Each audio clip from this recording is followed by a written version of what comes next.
ಇನ್ನು ಗದಗ ಜಿಲ್ಲೆಯಲ್ಲೂ ಕೂಡ ಆಟೋ ಚಾಲಕರಿಗೆ ಪರದಾಟ ಹೆಚ್ಚಾಗ್ತಾ ಇದೆ. ಯಾಕೆ ಅಂತಂದರೆ ಬರೀ LPG ಗ್ಯಾಸ್ ಸಂಬಂಧಪಟ್ಟಂತೆ ಆಟೋದವ್ರಿಗೂ ಕೂಡ ಯಾಕೆ ಆಗ್ತಾ ಇದೆ ಅಂದರೆ ಆಟೋದವರು ಕೂಡ LPG ಗ್ಯಾಸ್ ಸಿಲಿಂಡರ್ ಬಳಕೆ ಮಾಡಿ ಆಟೋ ಚಲಾಯಿಸುವಂಥದ್ದು. ಹಾಗಾಗಿ ಅವ್ರಿಗೂ ಕೂಡ ತೊಂದರೆ ಆಗ್ತಾ ಇದೆ.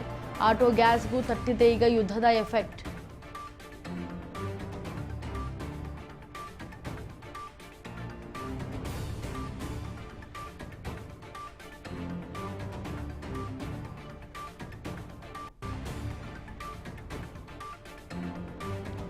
ನೋಡಿ, ಗದಗ ಜಿಲ್ಲೆಯಲ್ಲೂ ಕೂಡ ಆಟೋ ಚಾಲಕರು ಪರದಾಡುವಂತಹ ವ್ಯವಸ್ಥೆ ಎದುರಾಗ್ಬಿಟ್ಟಿದೆ. ಆಟೋ ಗ್ಯಾಸ್ಗೂ ಕೂಡ ತಟ್ಟುಬಿಟ್ಟಿದೆ ಈಗ ಯುದ್ಧದ ಎಫೆಕ್ಟ್. ದೃಶ್ಯಾವಳಿಗಳಲ್ಲಿ ಗಮನಿಸ್ತಾ ಇದ್ದೀರಾ.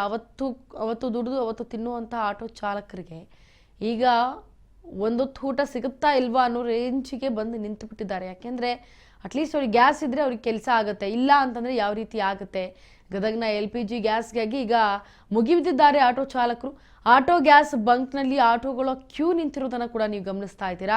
ಇನ್ನು ಬಂಕ್ನಲ್ಲಿ ಸರದಿ ಸಾಲಿನಲ್ಲಿ ನಿಂತು ನೂರಾರು ಆಟೋ ಚಾಲಕರು ನಿಂತು ಅಲ್ಲಿ ಮಾತನಾಡ್ತಾ ಇರೋದನ್ನು ಕೂಡ ಗಮನಿಸ್ತಾ ಇದ್ದೀರಾ. ಇನ್ನು ಒಂದು ಕಡೆ LPG ಗ್ಯಾಸ್ ದರ ದಿನದಿಂದ ದಿನಕ್ಕೆ ಹೆಚ್ಚಿಕೆ ಆಗ್ತಾ ಇದೆ. ಇದಕ್ಕೆ ಸಂಬಂಧಪಟ್ಟಂತೆ ಇನ್ನೊಂದೆಡೆ ಕೂಡ ಗ್ಯಾಸ್ ಸಿಗುತ್ತೋ ಇಲ್ವೋ ಅನ್ನೋ ಕೂಡ ಆತಂಕ ಕೂಡ ಜನರಲ್ಲಿ ಹೆಚ್ಚಿನದಾಗಿ ಕಾಡ್ತಾ ಇದೆ. ಇನ್ನು ಆಟೋ ಚಾಲಕರು ಕೂಡ ಅಷ್ಟೇ ಕಂಗಲಾಗಿ ಏನು ಬಂಕ್ಗಳ ಮುಂದೆ ನಿಂತ್ಕೊಂಡು ಗ್ಯಾಸಿಗೆ ಸಂಬಂಧಪಟ್ಟಂತೆ ಗ್ಯಾಸ್ ಕೊಡಿ ಅಂತ ಹೇಳಿ ಒಂದಷ್ಟು ಕ್ಯೂ ನಿಂತಿರೋ ಆಟೋಗಳನ್ನು ನೀವು ಗಮನಿಸಬಹುದು.